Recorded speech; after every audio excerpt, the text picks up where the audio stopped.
Hello and welcome to this session. Today we are going to learn about managing local user and groups. First of all, let's go to the topic. What is a user?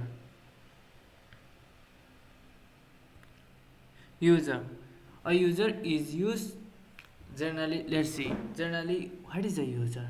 User who uses like a, whenever a guy or person use Facebook is known as Facebook user, Instagram user, computer user, anything else.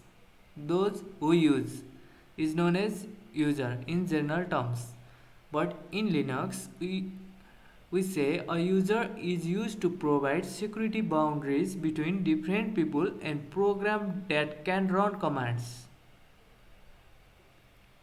And see, we can username. We have two terms, usernames and UID. Usernames, which is generally mostly identified by humans, and UID, unique identification number, which is assigned to system to know about the users. Let's go through the terms. Let's go types of the user in Linux. First, first one, super user. Super user is known as administrator of is known as administrator of the system. Super user is also known as root, and the account has UID 0.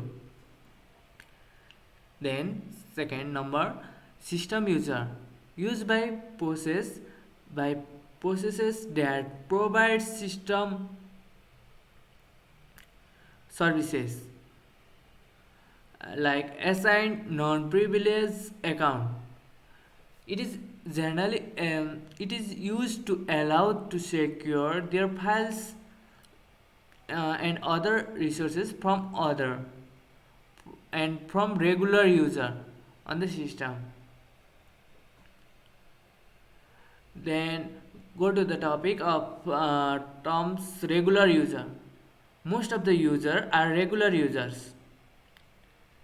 They use for day-to-day works like system user, regular user, uh, access the system at limit. Thanks for the session.